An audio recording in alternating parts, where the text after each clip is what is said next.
صبح کا وقت تھا، ہلکا سا دھند ہوا میں گھلا ہوا تھا۔ دور تک پھیلے ہوئے کھیت سنہری رنگ میں چمک رہے تھے۔ چڑیوں کی ہلکی آواز اور مٹی کی خوشبو۔ یہ ایک چھوٹے سے گاؤں تھا جہاں زندگی سیدھی تھی لیکن آسان نہیں۔ اس گاؤں میں رہتا تھا ایک بزرگ کسان جس کا نام تھا حاجی کریم۔ حاجی کریم روز صبح فجر سے پہلے اٹھ جاتا تھا، چپ چاپ وضو کرتا، نماز پڑھتا، پھر یا اللہ میرے گھر میں برکت ڈال دے۔ اپنے پرانا سا ہل اٹھاتا۔ اس کے ہاتھ کھردریلے تھے، انگلیوں پر پرانے زخموں کے نشان تھے، لیکن اس کے چہرے پر ایک عجیب سکون ہوتا تھا۔ زمین کبھی بے وفا نہیں ہوتی، بس انسان محنت چھوڑ دیتا ہے۔ دوسری طرف اس کا بیٹا علی گہری نیند میں ہوتا ہے۔ سورج نکل جاتا ہے لیکن وہ کمبل اوڑھ کر سوتا رہتا ہے۔ باپ آواز دیتا ہے، علی بیٹا اٹھ جاؤ، کھیت جانا ہے۔ علی نے آنکھ آدھی کھول کر کہا، ابو تھوڑی دیر اور سہی، اور پھر دوبارہ سو جاتا ہے۔ حاجی کریم چپ ہو جاتا ہے، ان کی نظر اپنے بیٹے پر ٹکی رہتی ہے۔ دل میں سوچتا ہے، کل کو میں نہ رہا تو یہ کیسے جیے گا۔ وہ کچھ نہیں کہتا، بس خاموشی سے چلا جاتا ہے کھیت کی طرف۔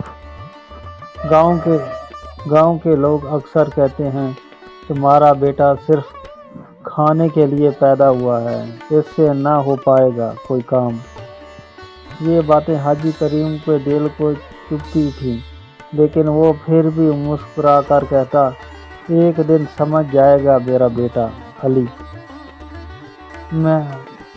مہینوں گزر گئے، گندم سنہری ہو چکی تھی، ہلکا سے ہوا کا جھونکا آتا تو پورا کھیت لہراتا۔ سب سے امپورٹنٹ وقت، ایک رات حاجی کریم کو تیز بخار ہو جاتا ہے، وہ اٹھ نہیں پاتا، اس کی سانسیں تیز چل رہی ہوتی ہیں۔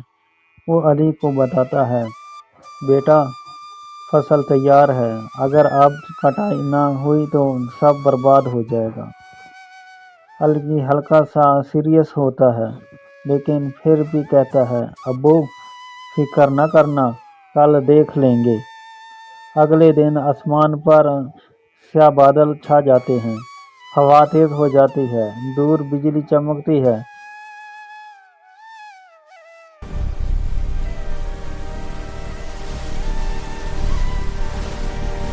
گاؤں کے لوگ جلدی اپنی فصل کاٹنے لگتے ہیں۔ علی پھر بھی دوسروں کے ساتھ بیٹھ کر ہنسا رہتا ہے، ابھی ٹائم ہے، کیا جلدی ہے۔ اسے اندازہ نہیں ہوتا کہ وقت ہاتھ سے نکل رہا ہے۔ رات کو اچانک تیز بارش شروع ہو جاتی ہے، پانی زور زور سے گرتا ہے، گندم جھک جاتی ہے، مٹی میں گر جاتی ہے۔ صبح جب علی کھیت جاتا ہے تو اس کا دل ہل جاتا ہے، آدھی فصل برباد۔ علی کے ہاتھ کانپنے لگتے ہیں، آنکھوں میں آنسو۔ یہ سب میری وجہ سے ہوا۔ اسے پہلی بار اپنی غلطی کا احساس ہوتا ہے۔ علی ڈانٹی اٹھاتا ہے اور پہلی بار زندگی میں سچ میں کام کرتا ہے۔ دھوپ تیز ہوتی ہے، پسینہ بہہ رہا ہوتا ہے، ہاتھ کٹ جاتے ہیں، لیکن وہ رکتا نہیں۔ اب میں رکوں گا نہیں، چاہے جو ہو جائے۔ اکیلا گندم کاٹ رہا ہے، ہاتھ زخمی ہو رہے ہیں، رات کو تھک کر گر جاتا ہے، پھر صبح اٹھ کر دوبارہ کام شروع کر دیتا ہے۔ جب انسان سچ میں محنت کرتا ہے تو اسے اپنی غلطیاں یاد آتی ہیں۔ حاجی کریم چپ چاپ دیکھ رہا ہوتا ہے، اس کی آنکھوں میں آنسو، لیکن اس بار خوشی کے۔ آخری دن علی پوری طاقت سے کام کرتا ہے، کچھ فصل بچ جاتی ہے، وہ گر جاتا ہے تھک کر۔ علی باپ کے پاس جاتا ہے، روتے ہوئے کہتا ہے، ابو مجھے معاف کر دیں، میں آپ جیسا نہیں بن سکتا۔ باپ اس کا سر پکڑ کر کہتا ہے، بیٹا آج تم مجھ سے بھی بہتر ہو گئے ہو۔ اگلی صبح